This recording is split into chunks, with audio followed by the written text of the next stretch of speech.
Welcome back. Well, yesterday I was really hoping to get through the 80s and the 90s in one video, but it didn't quite work out that way.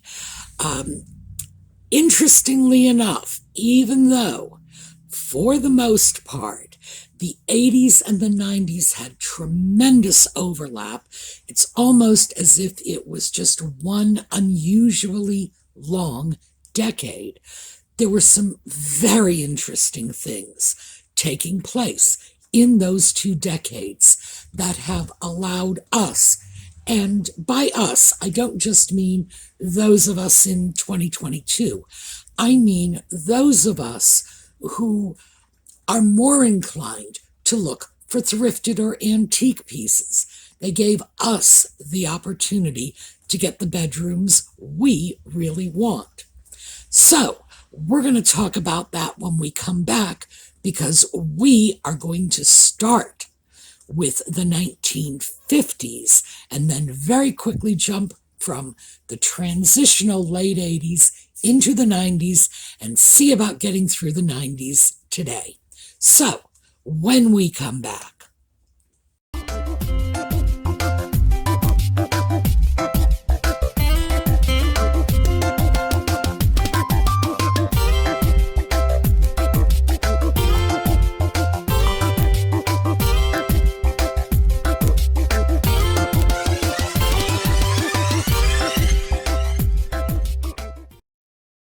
Now, the image we have here is actually from the late 50s, early 60s, so it's not 80s, not 90s.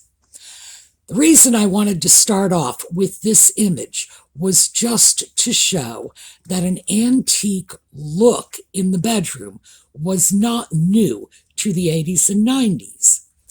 There's a major difference, however.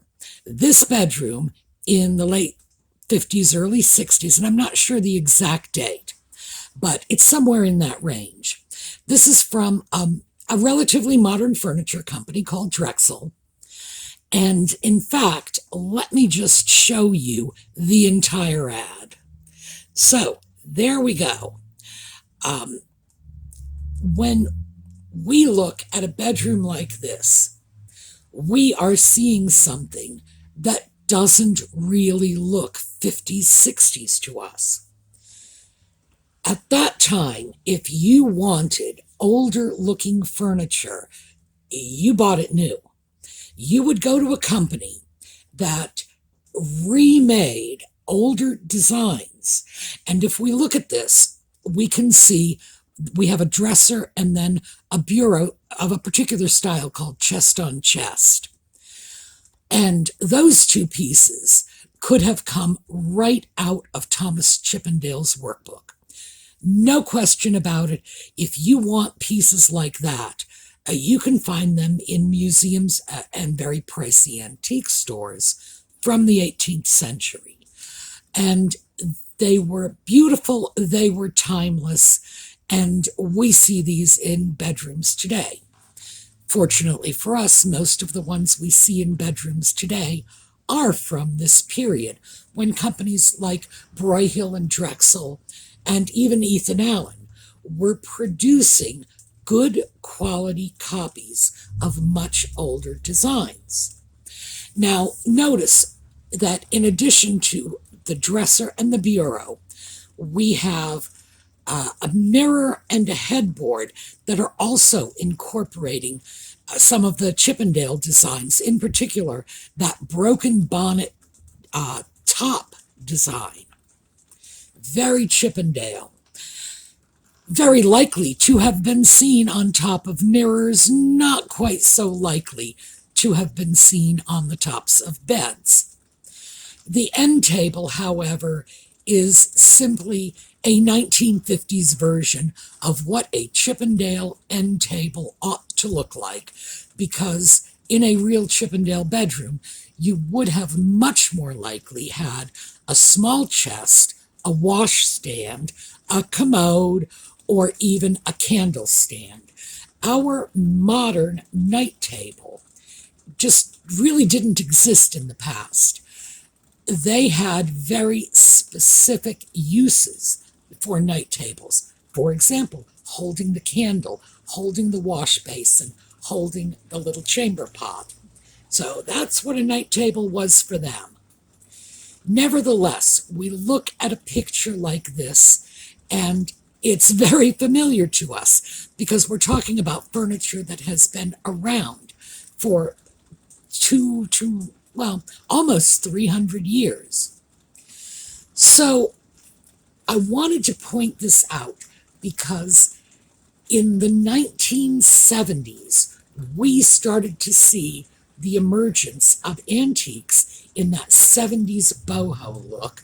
They were very fond of Victorian in the 70s, very fond of the early 20th century pieces, the pieces we would call turn of the century. But they were mixing and matching. When the furniture manufacturers did it, they created these sets that probably never existed in the 18th century. You would have a cabinet maker in the 18th century, and you'd commission them to make a dresser, make a chest, make a bed.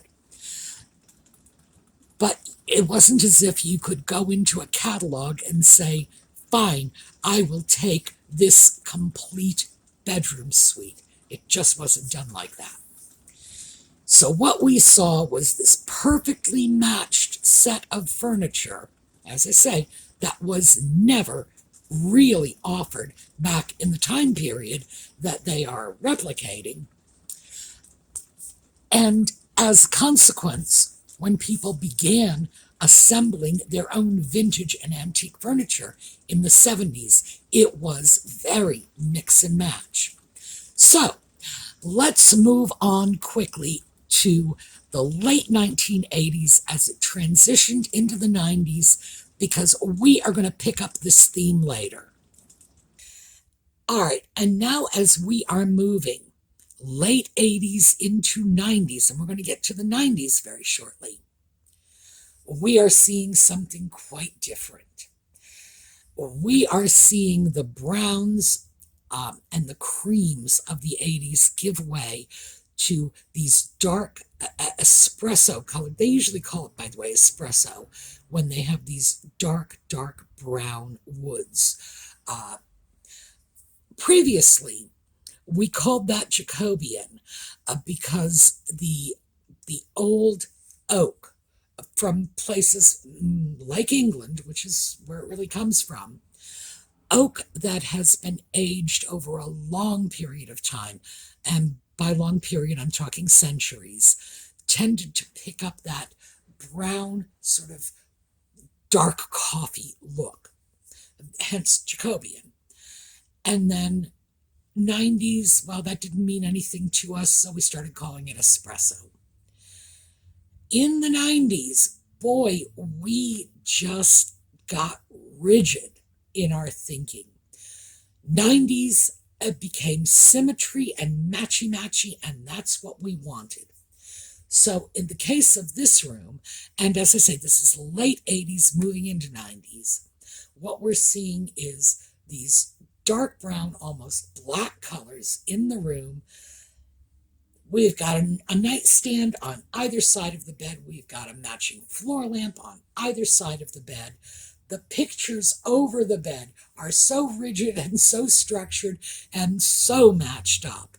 And so this is a room that is starting to yell 90s to us. We do have two interesting scraps of color here.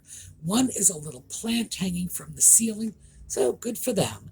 And the other is this interesting little pink, it's a pink pillow. And that was a technique they were doing with hand-embroidered work that was coming in primarily from, I'm going to say, Indonesia. And it was a needlework style. Those pillows were actually starting to make their trendy little appearance. Didn't last long. Very boho. Frankly, they were just a little too boho for the very rigid 90s. Still, nice spark of color. And once again, we have that sort of black and white profile of the 1990s. If you didn't know this was a color photo, you could easily take this for a black and white photo. It is, in fact, a color photo. We are nothing but black and white. When I say the color was bleached out, I am not kidding. And notice that we have this squared off headboard, and the art is in this perfectly formed rectangular box-like design over the headboard. Nothing peeks out to the edge of the headboard. Nothing peeks out of that little imaginary box they've drawn around the art. That was a huge 90s thing. And this room is late 80s moving into 90s. So, a couple of other things. Rustic. Rustic started to come in very briefly. It just stuck its toe in the door in the 80s. Some people accepted it and ran with it, but it never really became a hugely popular style. And this is a very rustic room. The room itself is what makes this rustic. The width of those floorboards, oh, it's amazing. You can't get floorboards like that today. We have an old, oh my gosh, what do you call those? It's a lock set that is placed on top of the door. There's a name for it. I'm not going to get it. If it comes to me, I'll throw a note. Rim lock. There we go. All right, I knew it.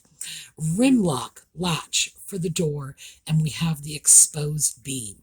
This is a very old building, and that's where our design influence is coming from.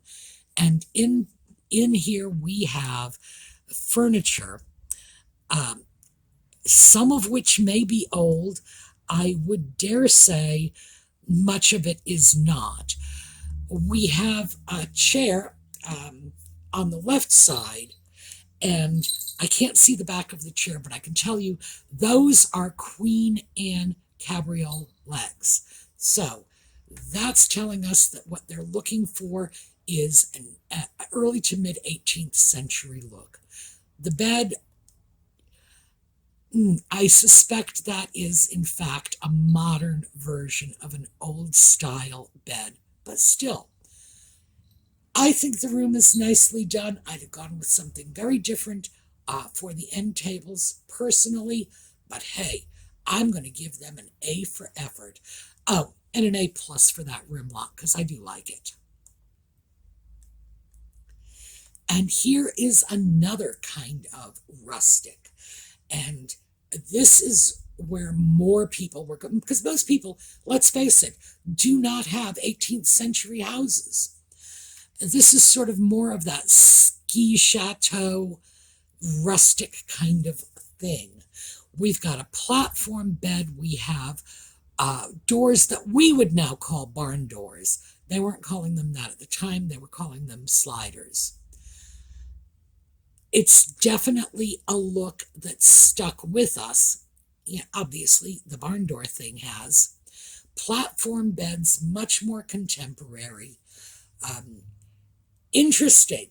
I have no argument with this, but you can see we are still very 80s, very little color, very little panache. So now let's take a look at the 90s. Now, this bedroom is allegedly a bedroom from the 1990s. And I have to tell you, I have my doubts about that because of the wallpaper. I believe that is a modern wallpaper, a contemporary, something that's available now.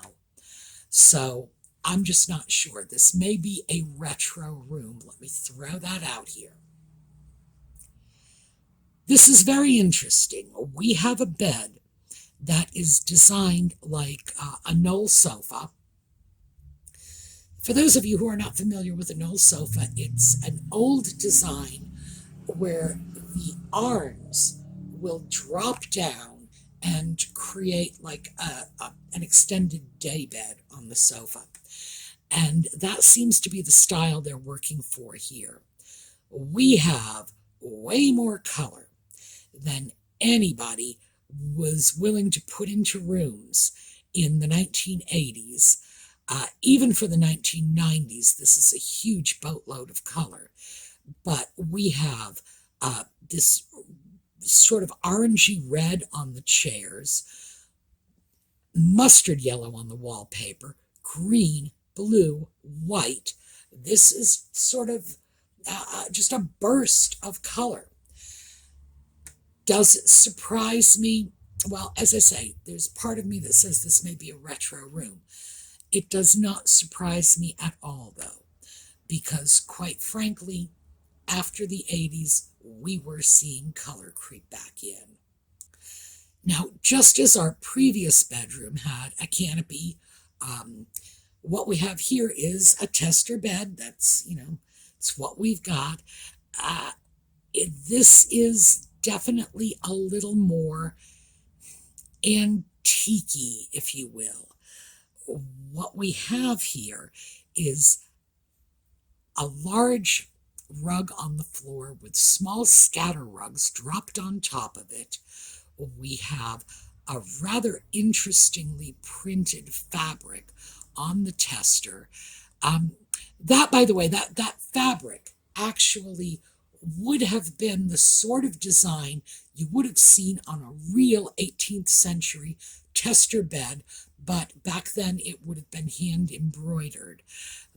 This blanket that kind of looks like a beach towel, oh yeah, that's the sort of thing you would have seen on a bed in the 18th century. I suspect this room is designed to have a very antique look to it. In some ways it does, in some ways they miss the mark.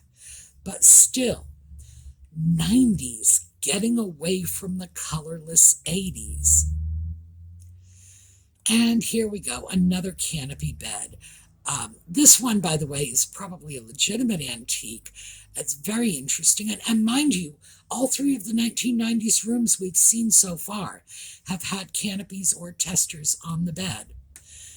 This is interesting. We have a collection of art in one corner, a lot of stuff on the walls, and this is where we are seeing 90s sliding into a bit of creative boho. Notice there's virtually nothing of interest on the bed. That, by the way, would have very much been the way a real antique bed looked. If you were the king, you had an embroidered coverlet over your bed. If you were just folks, you probably didn't. Yet again, we have another canopy. And in this case, now, because we're in the 90s at this point, we have a lot more busyness going on. The colors are much stronger, but we still have this desire to incorporate a whole bunch of different prints in the same color range. I'm not sure these were picked out of one of those coordination books. Somebody might well have gone into a fabric store and just grabbed a bunch of bolts of fabric that have the same general colorways in it here. But we are seeing some interesting stuff. The furniture here is antique. And remember, it's 20 years earlier in the 70s that we were given permission to own this stuff again. So, hallelujah. It did really start to come into its own in the 90s. And here, once again, we have this little faux canopy thing. All we can really see in this picture is the bed. And the bed is very nicely done. The headboard is uninspired. I have absolutely no idea what period that came from. But the fact is, it's fading behind our little fake canopy, and we have plenty of color here. Blues, browns, it's plenty of color. Okay, now my favorite. All right, real antiques. The headboard and footboard on this bed are Victorian.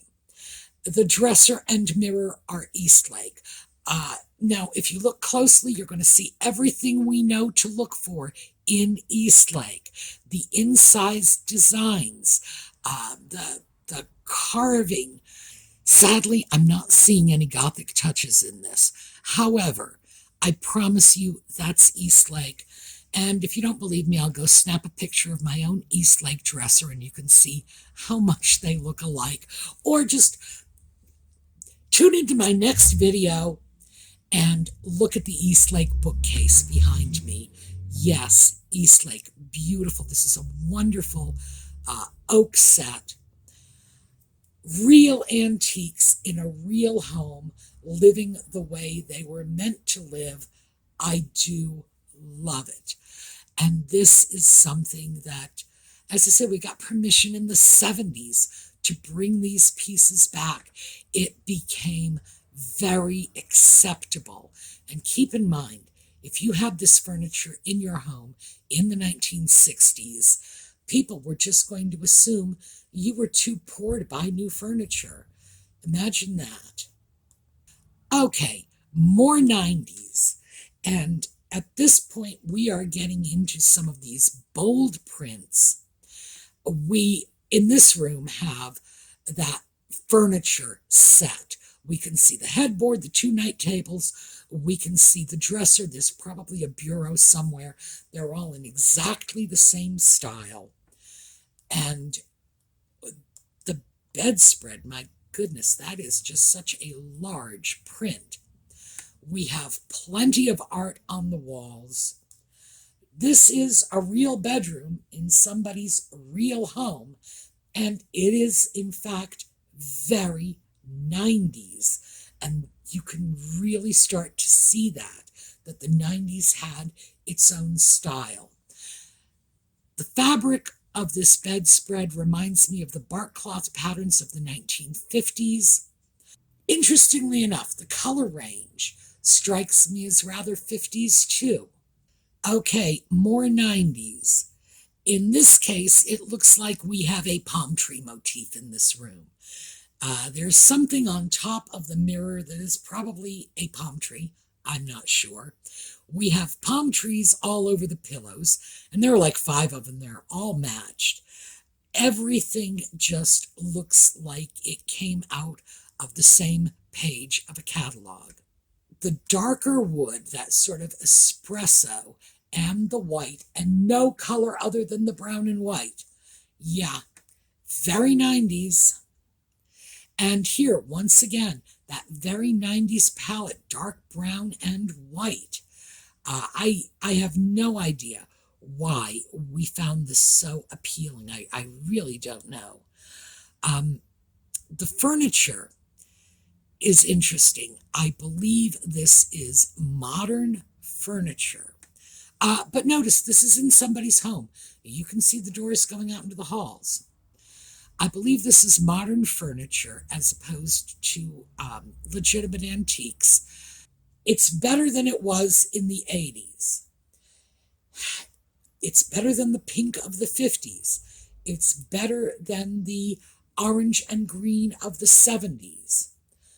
But still, we got a bit of a way to go.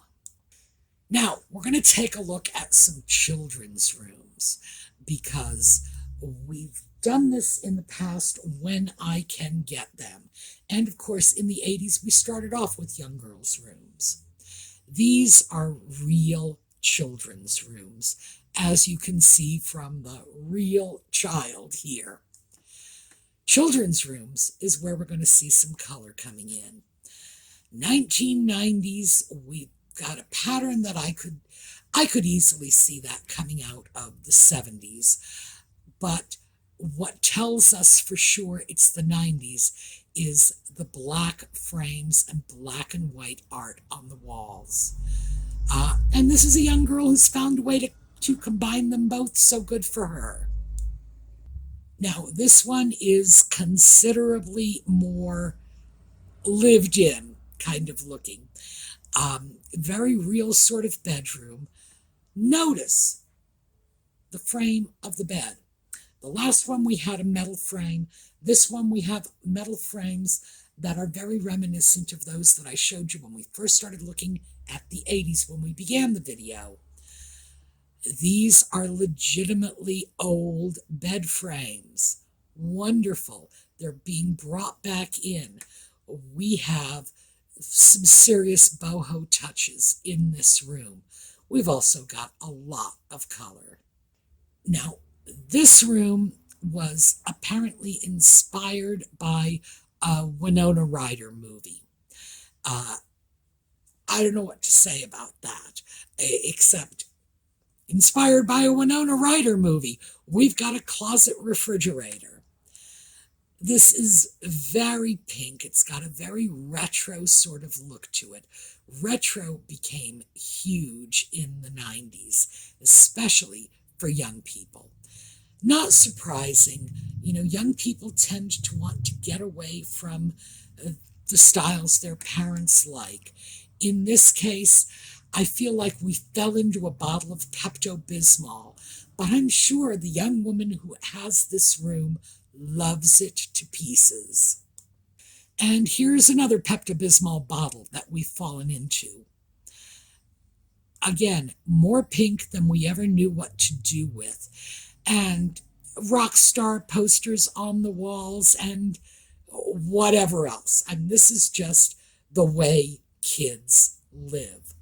This is probably why we don't see very many children's bedrooms in decorator magazines, because kids don't live like we want them to.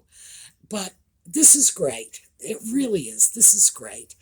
I think there's a lot of personality just in this wonderful acquisition of stuff here. So this is what I have for you today.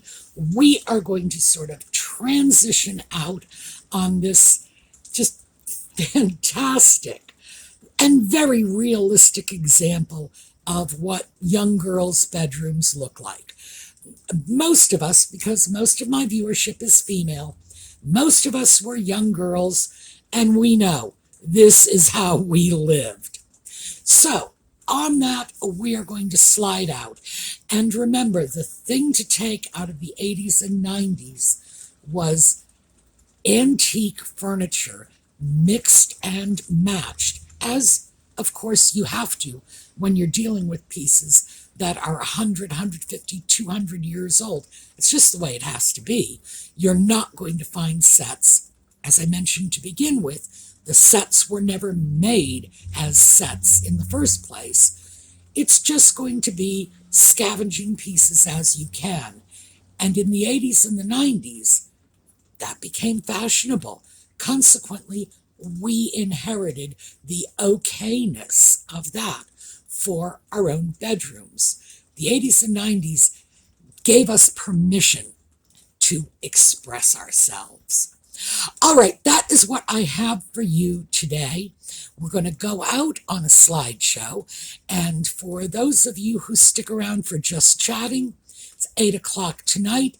For those of you who just stick with these videos, I will see you again next weekend. Meanwhile, have a terrific day.